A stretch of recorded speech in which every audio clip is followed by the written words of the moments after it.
आज तक रेडियो सुनता है सारा जहां। ज्ञान ध्यान।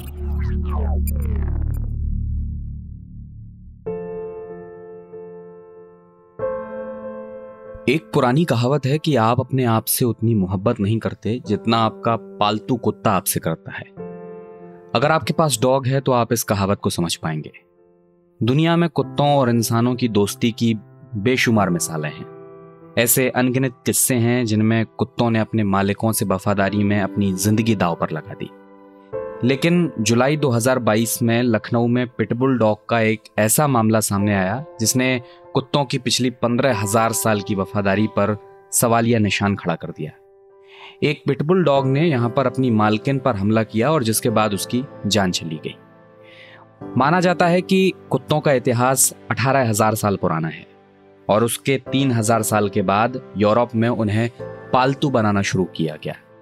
तो कुत्ता जो शुरुआत में एक शिकारी जंगली जानवर था, उसकी ज्यादातर नस्लें अब पालतू हो गई हैं। लेकिन कई प्रजातियां अपना शिकारीपन अब तक नहीं छोड़ पाई। ढेरों ऐसे किस्से हैं जब कुत्तों ने गाय भैंस जैसे घरेलू जानवरों से लेकर इंसानों तक को मारकर खा लिया। कुत्तों की एक ऐसी ही प्रजाति है पिटबुल। तो आज हम कुत्ते की इसी नस्ल के बारे में बात करेंगे, जानेंगे क्यों ये खतरनाक है, इसे पालने वाले लोगों को किन बातों का ध्यान रखना चाहिए। नमस्कार, मेरा नाम है अमन गुप्ता और आज तक रेडियो पर आप सुन रहे हैं ज्ञान ध्यान।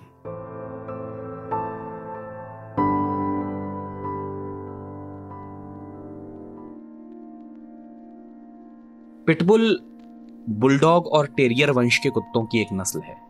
इंग्लैंड में इसे बुल एंड टेरियर डॉग को क्रॉस करके डेवलप किया गया था। इन कुत्तों को लड़ने के लिए बनाया गया था।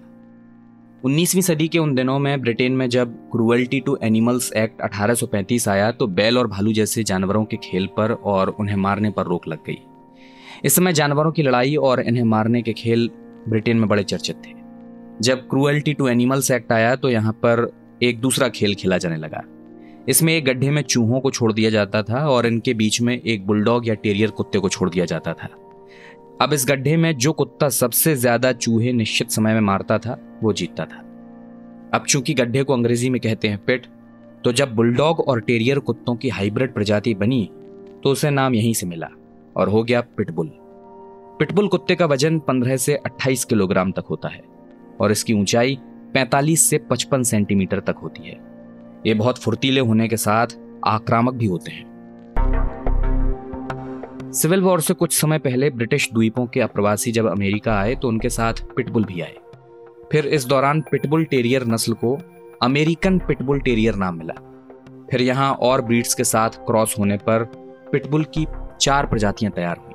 अमेरिकन स्टैनफोर्डशायर टेरियर, अमेरिकी पिटबुल टेरियर, स्टैनफोर्डशायर बुल टेरियर और अमेरिकन बुली। कुत्तों की ये नस्ल मेहनती, फ्रेंडली और ताकतवर थी, तो लोगों ने इन्हें बड़ी तादाद में पालना शुरू किया। तो किस तरह ये कुत्ता फिर ऑल अमेरिकन डॉग के रूप में मशहूर हुआ, ये किस्सा आप हमारे साथी सूरज से सुनिए। अमेरिकी शताब्दी या कहें 20वीं सदी के फर्स्ट हाफ में पिटबुल अमेरिका के कल्चर का एक तरह से प्रमुख हिस्सा बन गए थे, क्योंकि ये कुत्ते यहाँ के लोगों के लिए बड़े मददगार साबित होते थे। जंगली जानवरों से बचने में उनकी मदद करते थे, शिकार में मदद करते थे, उनके घर परिवारों तक की देखभाल करते थे। और इस तरह जिन पिटबुल्स की पहचान फाइटिंग डॉग्स की थी, अब उससे जनता का ध्यान हट गया था और लोग उन्हें मजदूर वर्ग के एक साथी के तौर पर देखने लग गए थे। यहाँ तक कि वर्ल्ड वॉर फर्स्ट और सेकंड में पिटबुल को तो अमेरिका के मस्कट के तौर पर भी इस्तेमाल किया गया था और इनकी बहादुरी के किस्से अखबारों में फोटो के साथ छपते थे। स्टब्बी नाम का एक पिटबुल था, वो बहुत फेमस हुआ था वर्ल्ड वॉर फर्स्ट के समय। उसे उसकी बहादुरी के लिए सार्जेंट तक बनाया गया था और ये फर्स्ट वर्ल्ड वॉर के डॉग्स में से एक था। तो पिटबुल अब अपनी इन्हीं लड़ने की आदतों से बदनाम भी होते जा रहे हैं। कई देशों में इन्हें पालने से बैन तक कर दिया गया है। जुलाई 2022 को लखनऊ में हुए मामले से पहले भी हरियाणा में 2 पिटबुल डॉग्स ने अपने मालिक पर हमला करके उसे मार डाला था। 2021 में पटना के एक वेटनरी कॉलेज में एक डॉग शो के दौरान पिटबुल ने लोगों पर हमला कर दिया था। दरअसल इस घटना में पिटबुल ओनर के हाथों से छूट गया और उसने वहां पर लोगों पर हमला कर दिया। ऐसे तमाम मामले सामने आ चुके हैं। सवाल भी खड़े हुए कि क्या इस तरह की एग्रेसिव विदेशी नस्लों के कुत्तों को पाला जाना चाहिए। मगर इन नस्लों के कुत्तों को पालना भी एक स्टेटस सिंबल बन गया है।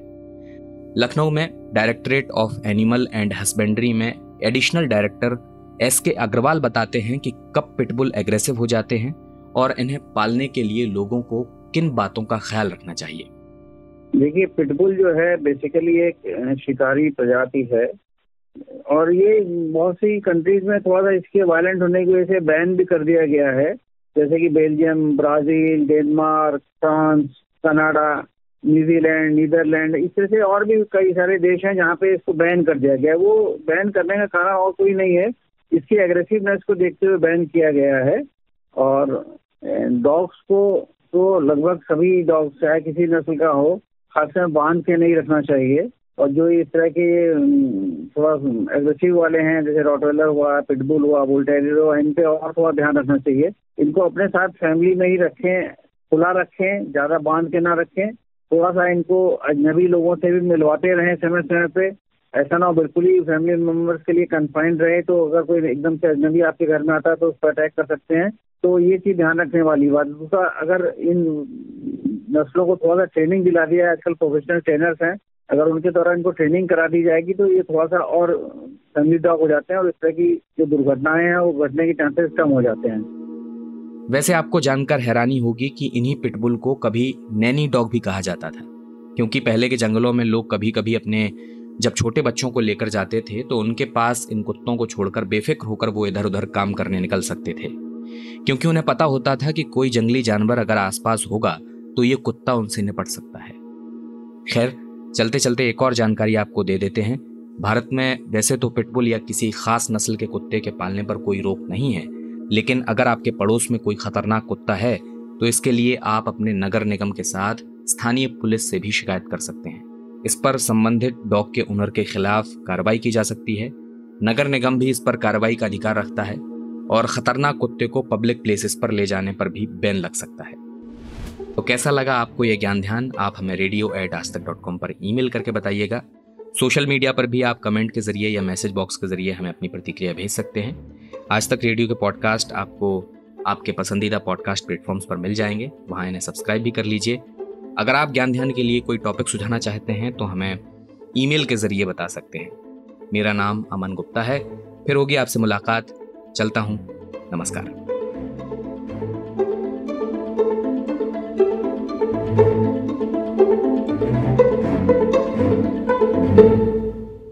मेरे पास ना काम बहुत है और आंखें मेरी हमेशा ऑक्यूपाइड रहती हैं।